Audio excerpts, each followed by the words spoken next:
Hello, welcome to the Millionaire Woman Show, where we'll be discussing leadership, business, and human potential, inspiring you to live rich from the inside out. Unlock your creativity, stretch out of your comfort zone, break through your barriers, take inspired action, and achieve epic results. Now, here's your host, two-time best-selling author, speaker, and certified executive coach, Debra Kasowski.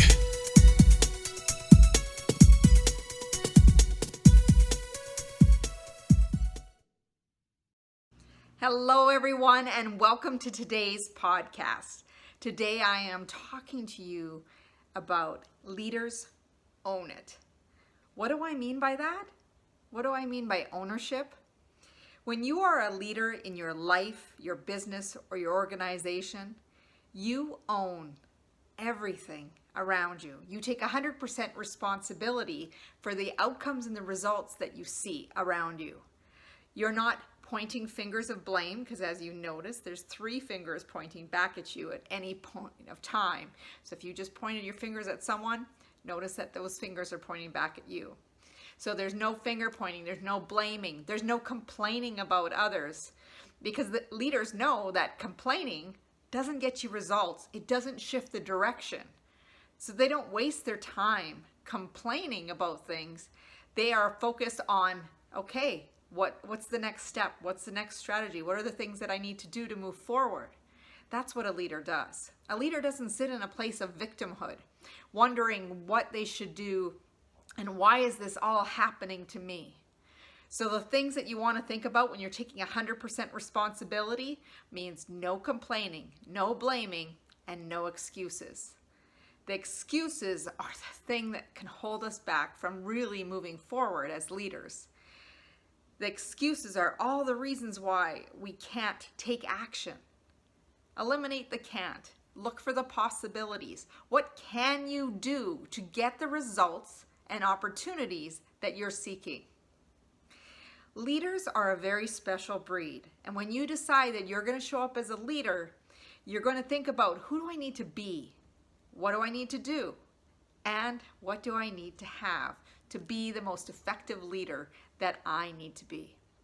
So when you're thinking about leadership, one of the things I want you to think about is, what is that vision that you see, that end game, that goal that you see at the end of the tunnel? And what are you going to do to help get buy-in from the people around you to help support you? Are you going to build a team?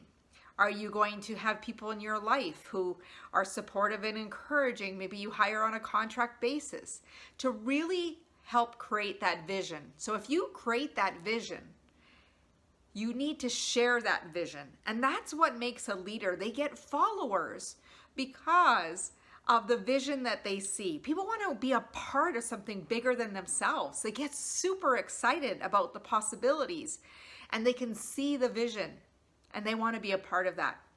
So leaders share a vision, but they're also very clear on setting some boundaries to protect that vision. They want to create an environment that is void of negativity as much as possible. They're very much protective of their mindset, because they know that if your mindset is off track, the actions that follow it are not going to lead to the outcomes that you want. So you need to be very protective of your mindset and eliminating the negativity, the distractions.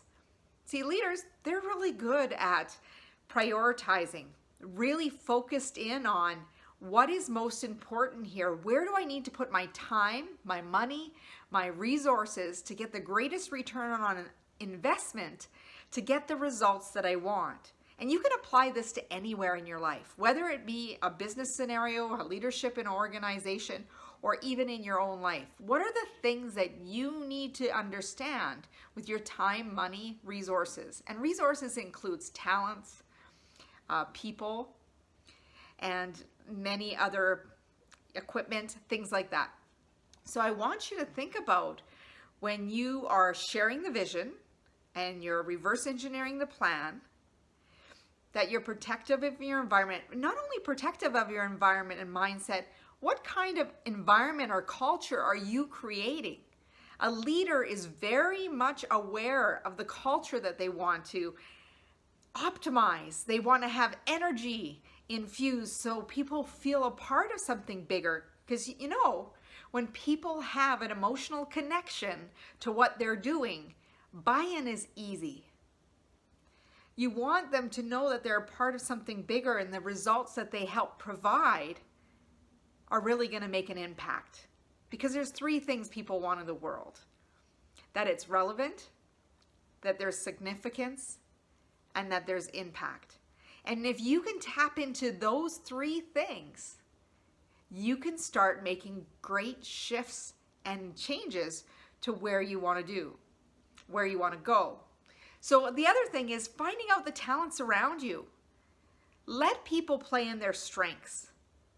Let people move forward. So one of the biggest things with all of this about leaders own it, not only are they owning the possibilities and the opportunities, but also the failures and the mistakes, but they're taking full responsibility for creating the outcomes around them with the people that are part of the process. But this doesn't all happen because someone shows up as a leader today. What happens is a person needs to learn how to lead themselves effectively. So lead, own it, means not only taking 100% responsibility for the outcomes, but ownership really starts with owning who I am. How do I want to show up as a leader? I need to lead myself before I can lead others. So I want you to think about how you manage your time, what habits you have in place, how you empower others.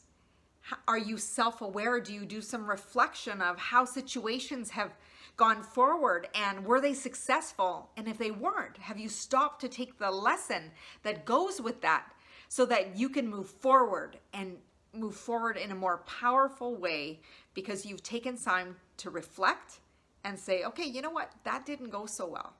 What could I have done differently? Maybe in a conflict situation, you could have paused or recognized that your emotions or you were triggered, and that you could take a step back and say, you know what, I think we need to address this a little bit later when I've calmed myself or I don't feel so triggered.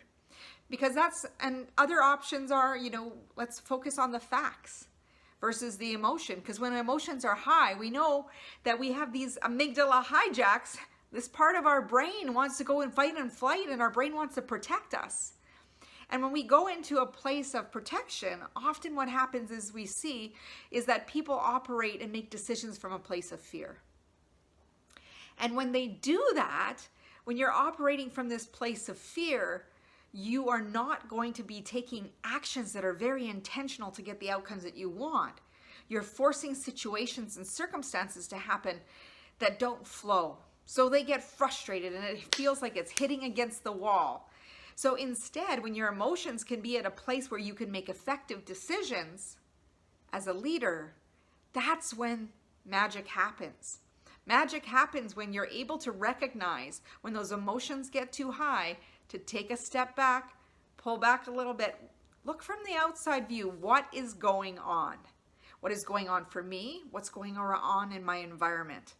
When I start recognizing what's impacting other people, I can start making different decisions as a leader. So start with leading yourself. Start with taking time to reflect and look at the failures, but also the wins. You'll learn quickly that success leaves clues. What can you do differently? Do you need to prepare more? Did you need to plan better? Did you need to evaluate your resources? Did you need to test a product or an email link? Like, testing is so important. Trial things. There's so many different ways that you can learn from successes, but also failures. That self-reflection is really important. So be aware of yourself. Learn to manage yourself by looking at your habits. Do you have habits in the place that are not serving you? Do you have habits that are excelling you forward? Learn how to identify your strengths and really move forward in a powerful way. Who do you aspire to be? What are the opportunities around you? When you start looking for those opportunities and those focus on the possibilities and you move forward with that, sky's the limit and beyond. There is no end or limit to the possibilities that exist for you. The only limit is what's in our self-limiting belief about what's possible. So I want you to stretch out of the comfort that you see existing right now. What I often see is when people get stagnant with growth or they feel like they've hit a plateau, they've stopped challenging themselves. They've stopped challenging themselves to be the best that they can be, to learn more, to give more, to be more. So today I want to challenge you to learn more. Be the leader that you see yourself to be. Look at your habits. What's not working? What is working? Leverage the opportunities that you have right in front of you. A lot of the things, the changes that people need to make don't cost money. You know, often they're like, oh, if I only had the money to do this, I would be this different person. I can have a different life. A different life starts with a decision.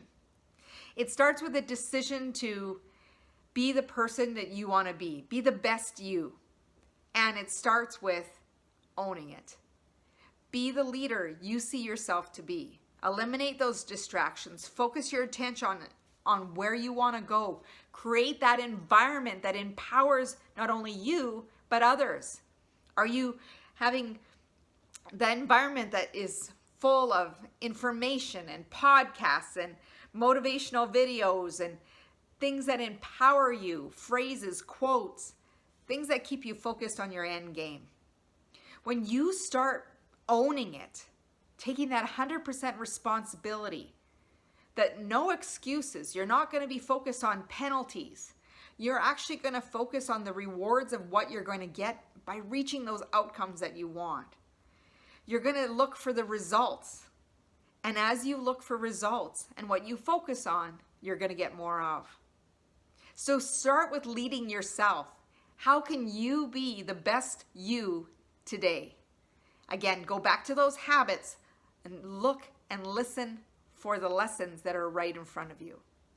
The world is giving you feedback all the time. If you don't like something, you have the power to change it. Thank you for joining for today's podcast. I'm your host, Debra Kasowski. I'd love for you to go over to my website at www.debrakasowski.com. Sign up for our Success Secrets newsletter so you don't miss any of the teachings and strategies that I put in the newsletter, and you will get the free ebook 21 Habits High Achievers Kick to Achieve Success. We'd love for you also to go over to iTunes, give us a 5-star high five, share this episode with your friends. The more we get people to step up and own it and be the leaders of tomorrow, and starting today, we will create change, we will make impact, and we will have significance. As Mahatma Gandhi said, be the change you wish to see in the world. But above all, go out and live your life rich from the inside out. Have a great day.